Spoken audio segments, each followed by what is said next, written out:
La lección de esta noche es la número 10, pero vamos a estudiar Apocalipsis capítulo 11, versículos del 1 al 14.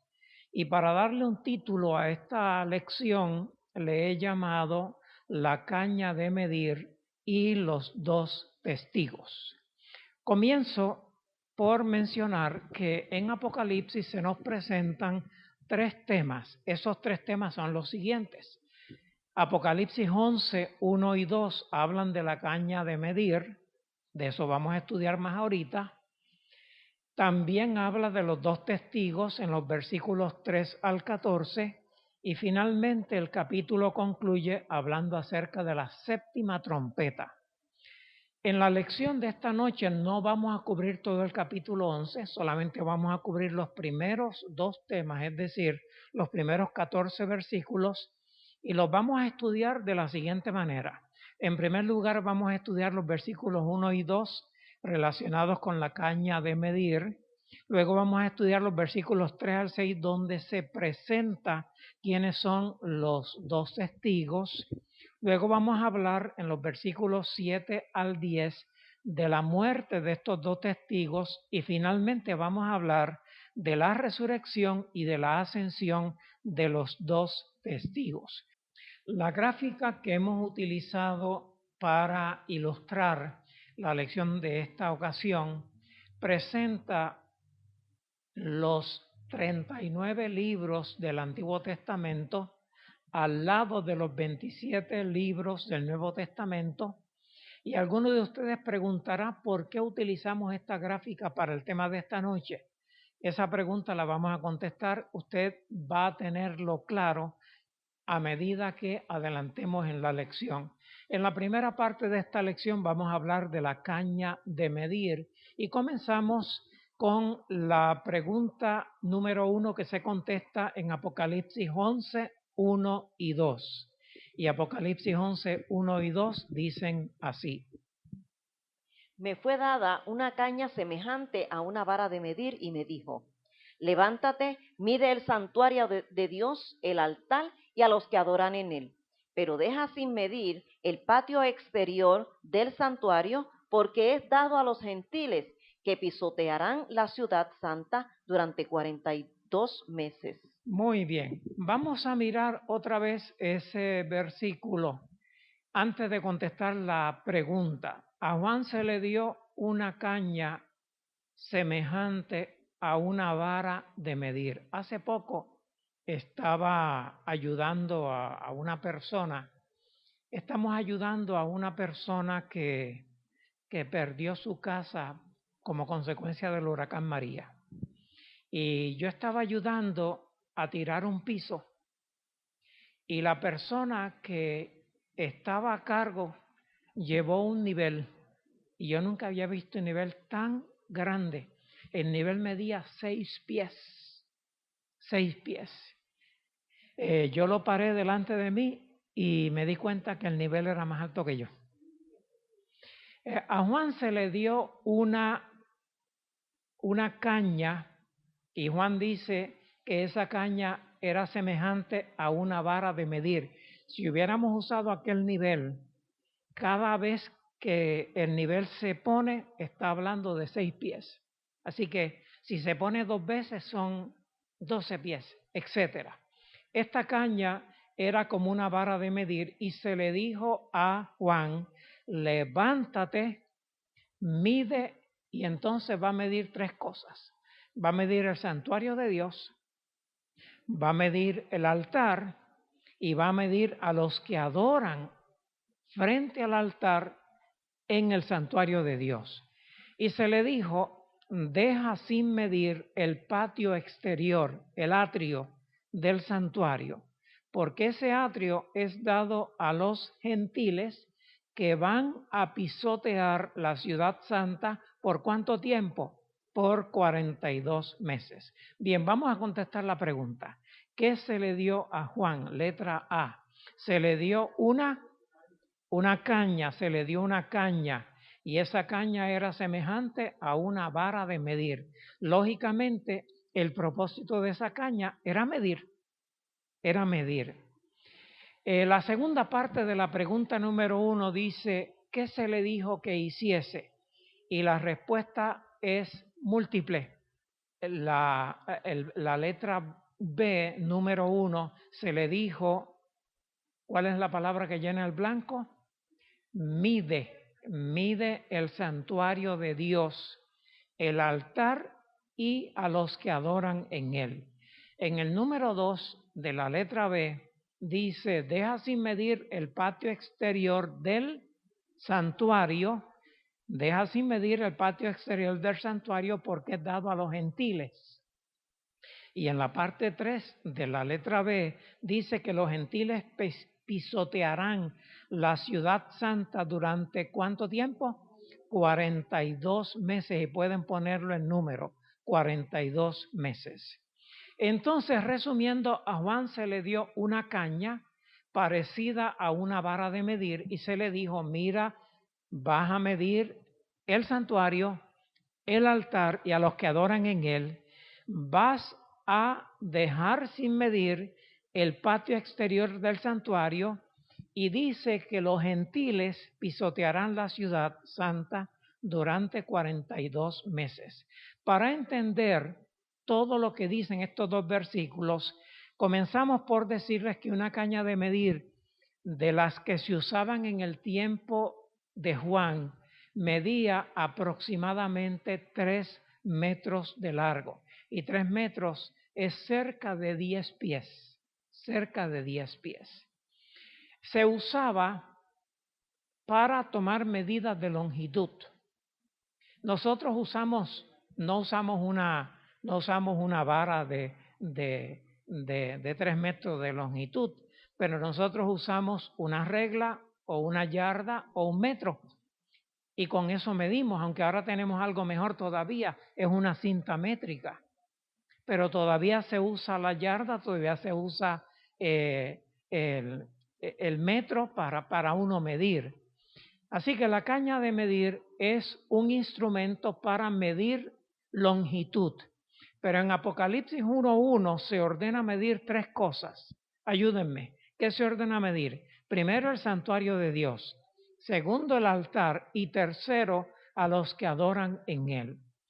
Cuando ustedes se fijan en lo que Juan tiene que medir, ustedes se van a dar cuenta de que no se trata de tomar medidas de longitud en esta ocasión.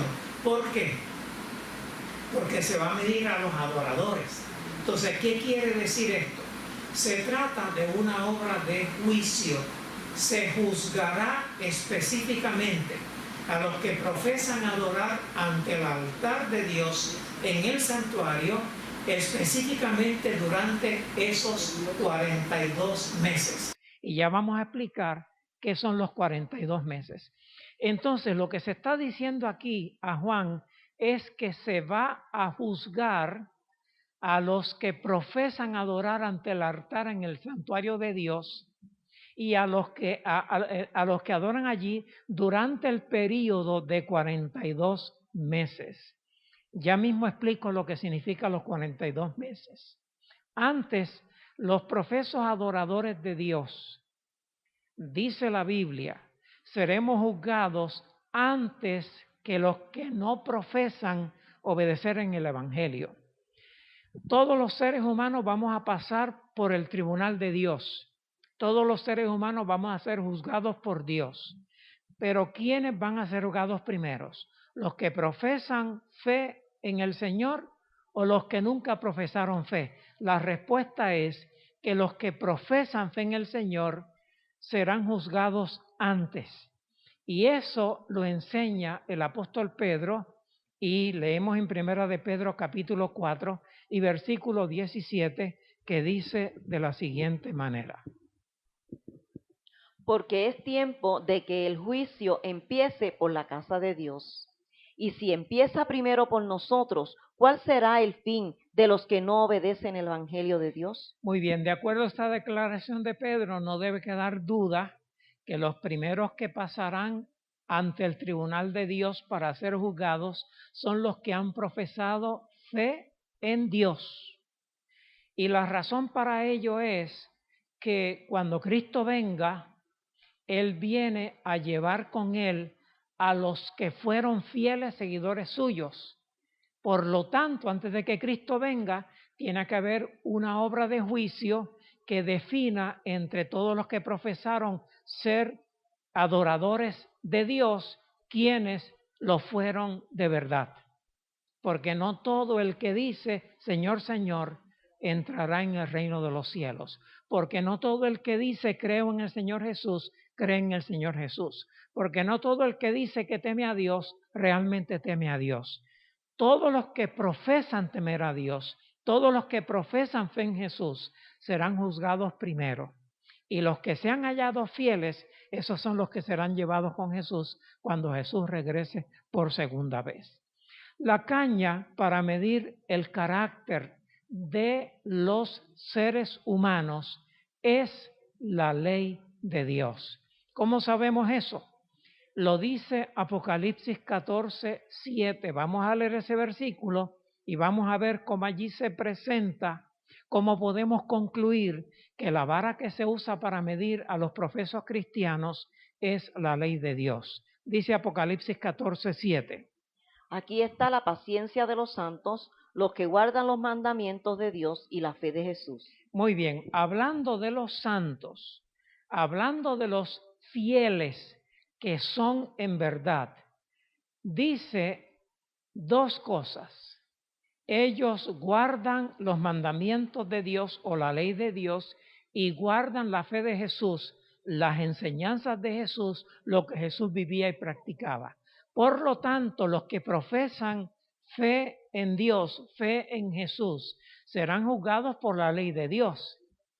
La ley de Dios es la que pone en relieve si los profesos seguidores de Cristo son verdaderos o no son. Si guardan los mandamientos de Dios, entonces son genuinos seguidores de Cristo. Si no los guardan, entonces son solamente profesos seguidores de Dios.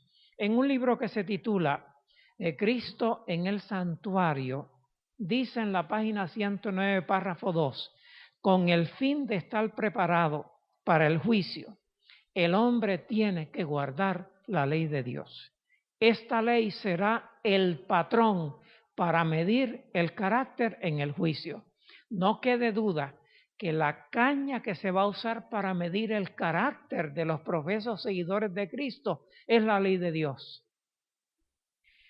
Con relación a los gentiles que pisotearán la ciudad santa durante 42 meses, tenemos que decir varias cosas. En primer lugar, esos gentiles son los perseguidores del pueblo de Dios durante el período de 42 meses que se extiende entre el año 538 y el año 1798, el tiempo del dominio temporal del Papa.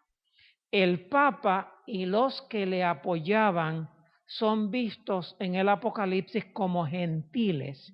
No son vistos como judíos, ni como romanos, ni como judaizantes. La iglesia cristiana fue primeramente perseguida por los judíos. Luego fue perseguida por los romanos y siguió siendo perseguida por los judaizantes. Los gentiles son ahora los profesos cristianos de origen gentil, son ahora los perseguidores de los verdaderos cristianos. El Señor dijo que todo el que quiere vivir piadosamente en Cristo Jesús será perseguido. Eso dijo el apóstol Pablo. Y Jesús dijo, si a mí me persiguieron, si a mí me persiguen, a ustedes también los van a perseguir. Por lo tanto, la iglesia cristiana, los que quieren ser fieles al Señor, de una u otra manera han sido perseguidos, primero por los judíos, luego por los romanos, luego por los judaizantes, y durante el tiempo del dominio temporal del Papa, esos fieles fueron perseguidos por el Papa y los que le apoyaran. Durante los 42 meses proféticos que se extienden desde el año 538 hasta el año 1798. Como veremos en el capítulo 12 cuando estudiemos la próxima lección, el dragón que representa a Satanás persiguió usando al papado a la mujer que representa a la iglesia que basa su fe en la Biblia. Eso dice Apocalipsis capítulo 12, versículo 13. El dragón persiguió a la mujer y eso significa que Satanás, utilizando al papado, persiguió a la iglesia. Y en el versículo 14 dice que a la mujer le fueron dadas a la mujer, que es la iglesia que basa su fe en la Biblia, 2 alas de una gran águila para que volara de la presencia de la serpiente, Satanás del Papa, al desierto, a un lugar donde es sustentada por un tiempo, tiempos y medio tiempo. Así que Apocalipsis 12, que va a ser el tema de la próxima lección, anticipa que habría una persecución durante un periodo de tiempo que aquí menciona tiempo, tiempos y medio tiempo. Y ahora vamos a tratar de entender este asunto del tiempo, tiempos y medio tiempo, y vamos a descubrir que eso es lo mismo que 42 meses. Miren en la pantalla. Un tiempo, de acuerdo a la profecía de Daniel, que profetizó que sobre Nabucodonosor pasarían 7 tiempos, 7 años. Un tiempo representa un año. Y un año, como lo ve el mundo hebreo, que fueron los que recibieron el Antiguo Testamento, para los hebreos un tiempo es un año y son 360 días. Por lo tanto, tiempos son 2 años, 360 por 2 son 720 días. Medio tiempo es 360 dividido entre 2, son 180 días. Y cuando usted suma, eso le da 1260 años. Con relación a los 42 meses, si usted multiplica 42 meses por 30 días que tiene cada mes, ¿cuánto le va a dar eso? 1260 años. Por lo tanto, los 1260 días que vamos a mencionar aquí un poquito más adelante, es lo mismo que el tiempo, tiempos y la mitad de un tiempo, y es lo mismo que los 42 meses. Y alguien diría, pero ¿por qué Dios pone las cosas tan complicadas? ¿Por qué no lo dijo en una forma más sencilla? Y la respuesta es muy sencilla. Si los enemigos del pueblo de Dios entendieran esto, ¿qué hubieran hecho con la Biblia? ¿Qué hubieran hecho con la Biblia? La hubieran destruido porque los delata. Entonces Dios tuvo que valerse de este lenguaje para que la palabra de Dios la entiendan aquellos que la estudian con interés en conocer la verdad para vivir en armonía con esa verdad. Dios mide o juzga a sus profesos seguidores no en base a su profesión de fe, sino en base a su fidelidad a los mandamientos de Dios y a la voluntad de Dios. ¿Quiénes son los verdaderos cristianos? No son los que profesan fe en Jesús. Los verdaderos cristianos son los que demuestran su fe mediante una vida de obediencia a los mandamientos de Dios y a la fe de Jesús. De esa manera Dios juzga a los profesos cristianos. Durante el período del dominio temporal del Papa, año 538 al año 1798, había 2 grupos de profesos cristianos: los que perseguían, liderados por el Papa e influenciados por Satanás, y los que eran perseguidos, liderados por el Espíritu Santo. Estos últimos estrictamente basaban su fe en el testimonio de la Escritura. Lo que he dicho es muy importante y espero que lo capten. Los verdaderos cristianos basan su fe estrictamente en el mensaje de la palabra de Dios, tanto el Antiguo como el Nuevo Testamento. Los verdaderos cristianos respetan la ley de Dios y tratan de vivir en armonía con el ejemplo que Jesús nos dio, conforme a sus enseñanzas. Tengo que decir algo sobre la ciudad santa. En la Biblia se llama la ciudad santa a la ciudad de Jerusalén, pero también se llama la ciudad santa a la nueva Jerusalén, cuando descienda del cielo al fin de los 1000 años. La iglesia la vemos representada en Apocalipsis 11, 1 y 2 como la ciudad santa. ¿Y de dónde sacamos eso? De Efesios capítulo 2, versículos 20 y 22, que dicen de la siguiente manera. Edificados sobre el fundamento de los apóstoles y de los profetas, siendo la principal piedra del ángulo Jesucristo mismo. En él vosotros también sois edificados juntos para la morada de Dios en el Espíritu. Muy bien, hablando de la iglesia verdadera, de la iglesia cristiana genuina, dice, edificados sobre el fundamento de los apóstoles y de los profetas. ¿De qué está hablando aquí? Está hablando del Nuevo Testamento, representado por los apóstoles, y del Antiguo Testamento, representado por los profetas, siendo la principal piedra del ángulo Jesucristo mismo. ¿De quién hablaron los apóstoles? De Jesús. ¿De quién hablaron los profetas del Antiguo Testamento? De Jesús. En él, en Jesús, tal y como hemos aprendido del testimonio de los profetas en el Antiguo Testamento y de los apóstoles en el Nuevo Testamento, en él los cristianos somos edificados para morada de Dios en espíritu. En un sentido, la iglesia verdadera es la ciudad santa. Y con eso hemos cubierto la primera parte de Apocalipsis 11, los primeros 2 versículos, los relacionados con la caña de medir. Resumiendo, la caña de medir representa a la ley de Dios, que es lo que Dios va a utilizar para juzgar a los profesos seguidores de Cristo. Si sus vidas están en armonía con la ley de Dios, es porque son verdaderos seguidores de Cristo. Pero si sus vidas son vidas de desobediencia a los mandamientos de Dios, están demostrando que son meros seguidores de Cristo.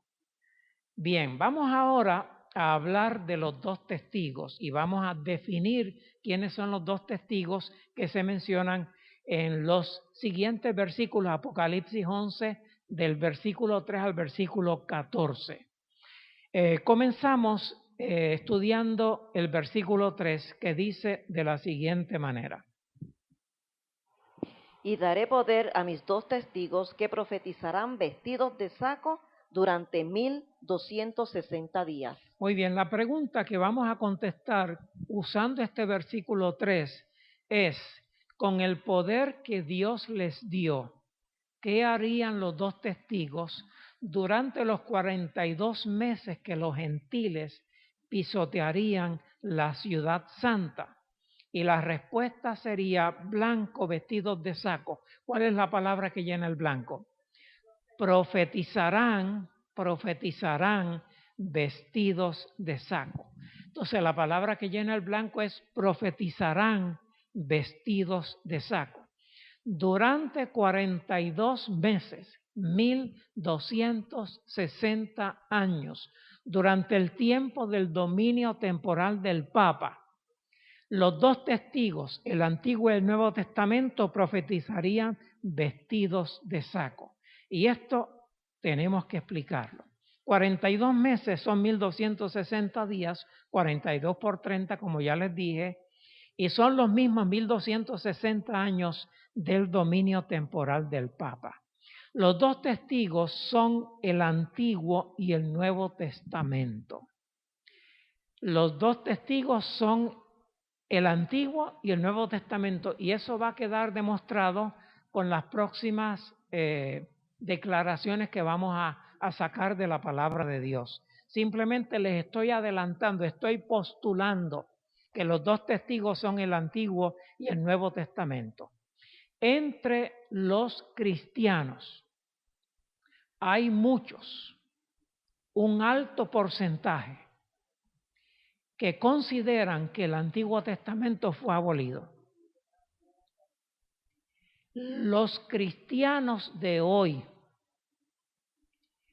que piensan que el Antiguo Testamento está abolido es porque no han leído el Nuevo Testamento.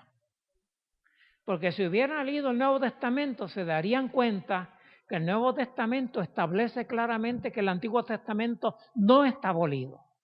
Y solamente voy a coger un versículo nada más para que esto quede bien claramente establecido. Mateo capítulo 5, versículos 17 y 18 dice de la siguiente manera. No penséis que he venido para abolir la ley o los profetas. No he venido a invalidar, sino a cumplir. Os aseguro que mientras existan el cielo y la tierra, ni una jota, ni un punto de la ley perecerán, sin que todo se cumpla. Muy bien, vamos a mirar ese versículo. Dice Jesús, no piensen que yo vine a abolir la ley o los profetas, ni vine a abolir la ley de los mandamientos, ni vine a abolir los escritos de los profetas, dijo Jesús. Yo no vine a abolir, no vine a invalidar, vine a cumplir. Y añade, os aseguro que mientras existan el cielo y la tierra, ni una letra, ni un punto de la ley perecerán, sin que todo se cumpla. Los que han leído el Nuevo Testamento, los que han leído el Evangelio según San Mateo, saben que el Antiguo Testamento no está abolido. Los cristianos que descartan el Antiguo Testamento están en un serio problema. Los cristianos que descartan el Antiguo y el Nuevo Testamento están en un problema mayor todavía. Durante esos 42 meses o 1260 años, las escrituras del Antiguo Testamento y del Nuevo Testamento profetizaron vestidos de saco. ¿Qué pasó durante el tiempo del dominio temporal del Papa? El Papa prohibió la traducción de la Biblia a los idiomas del pueblo y prohibió la circulación de la Biblia entre la gente común. Durante ese tiempo del dominio temporal del Papa hubo traducciones y se hicieron circular, pero a espaldas del Papa. El Papa, condenó a muerte a los traductores de la Biblia, a los publicadores, a los distribuidores, a los predicadores y a los que la enseñan. Así que durante el tiempo del dominio temporal del Papa era un delito traducir la Biblia al idioma del pueblo. Era un delito poseer un ejemplar de la Biblia. Era un delito distribuir un ejemplar de la Biblia o de alguna de las porciones. Era un delito predicar acerca de eso. De esa manera fue que los dos testigos profetizaron vestidos de saco. ¿Entendieron ahora? Profetizaron el vestido de saco, es el vestido que se pone la gente cuando está triste. Cuando está triste se visten de saco. Cuando quieren humillarse ante Dios se visten de saco. Los dos testigos profetizaron vestidos de saco durante el tiempo del dominio temporal del Papa porque estaba prohibido. Dice El conflicto de los siglos. Es una cita larga, pero la voy a leer pedazo a pedazo. Dice así: durante la mayor parte de dicho período, los testigos de Dios permanecieron en la oscuridad. El poder papal procuró ocultarle al pueblo la palabra de verdad y poner ante él testigos falsos que contradijeran su testimonio. Cuando la Biblia fue prohibida por las autoridades civiles y religiosas, Cuando su testimonio fue pervertido y se hizo cuanto pudieron inventar los hombres y los demonios para desviar de ella la atención de la gente. Y cuando los que osaban proclamar sus verdades sagradas fueron perseguidos y entregados, atormentados, confinados en las mazmorras, martirizados por su fe, u obligados a refugiarse en la fortaleza de los montes y en las cuevas de la tierra, fue entonces cuando los fieles testigos profetizaron vestidos de saco. Y termina diciendo la cita: no obstante, siguieron dando su testimonio durante todo el período de 1260 años. Aún en los tiempos más sombríos, hubo hombres fieles que amaron la palabra de Dios y se manifestaron celosos por defender su honor. A estos fieles siervos de Dios les fueron dados poder, sabiduría y autoridad para que divulgasen la verdad durante todo ese período. Durante el tiempo del dominio temporal del Papa, era delito tener, circular, leer, enseñar la Biblia. A pesar de eso, siempre hubo hombres y mujeres que tradujeron, circularon, distribuyeron y predicaron. Muchos fueron privados de su libertad o fueron muertos. Pero la palabra de Dios se predicó, como dice Apocalipsis, vestidos de saco. Hace unos instantes dije que postulaba que los dos testigos son el Antiguo y el Nuevo Testamento. Ahora voy a dar detalles que nos permiten llegar a esa conclusión. En Apocalipsis capítulo 11, versículo 4 dice lo siguiente: estos son los dos olivos y los dos candeleros que están ante el Dios de la tierra. Muy bien, ¿quiénes son los dos testigos? Dice que son los dos olivos. ¿Qué son olivos? Olivos son los árboles que producen aceituna. ¿Y para qué se usa la aceituna? Para muchas cosas, para ensaladas, pero también se usa y mayormente se usa para extraer el aceite. Y qué sabroso es el aceite de oliva cuando uno lo echa a la vianda, ¿verdad que sí? Yautía con aceite de oliva, eso es fabuloso. Los dos testigos son los dos olivos y son los dos candeleros. ¿Qué es un candelero? También se conoce como un candelabro. Es una lámpara que ilumina con aceite. Y el aceite que se usaba en el santuario era el aceite de oliva. Así que hablando de los dos testigos, estos son los dos olivos y son los dos candelabros que están ante el Dios de toda la tierra. Contestamos entonces la pregunta: ¿quiénes son los dos testigos? Los dos olivos y los dos candeleros. Los dos olivos y los dos candeleros que están ante Dios. Los olivos producen aceite, como ya dije. El aceite simboliza el Espíritu Santo y en la lección aparece entre paréntesis dos citas bíblicas que lo demuestran.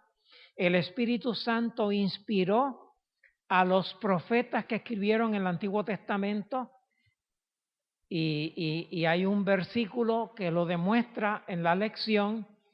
Y el Espíritu Santo inspiró a los apóstoles del Nuevo Testamento y hay un par de versículos que demuestra que tanto los escritores del Antiguo Testamento como los escritores del Nuevo Testamento fueron iluminados por el Espíritu Santo. El Antiguo Testamento y el Nuevo Testamento son dos candeleros. Y miren lo que dice el Salmo 119 y versículo 105. Dice así: lámpara es a mis pies tu palabra y lumbrera a mi camino. La palabra de Dios es lámpara. El Antiguo Testamento es una lámpara, el Nuevo Testamento es una lámpara. El Antiguo Testamento es un candelero. El Nuevo Testamento también. Esos son los dos testigos. Miren lo que dijo Jesús de Juan el Bautista, lo que aparece en Lucas 7:28, que dice de la siguiente manera. Os digo que entre los nacidos de mujer no hay mayor profeta que Juan el Bautista. Bien, ¿quién consideró Jesús que era el mayor profeta que había habido en la tierra entre los hombres? Jesús dijo, ninguno mayor que Juan el Bautista. Y en Juan 5:35 añade lo siguiente. Él era una lámpara que ardía y alumbraba. Juan el Bautista era el mayor profeta y dice, era una lámpara que ardía y alumbraba. En otras palabras, Juan el Bautista con lo que predicaba estaba dando la luz de la verdad a los oyentes. Por eso dice que él era una lámpara que ardía y alumbraba. Si nosotros queremos conocer la verdad, tenemos que ir a los dos testigos, a los dos candeleros, a los dos olivos que son el Antiguo Testamento y el Nuevo Testamento. A través de esas dos porciones de la Biblia, Dios nos da la luz que ilumina la mente, el corazón y que nos lleva a Dios, a la verdad.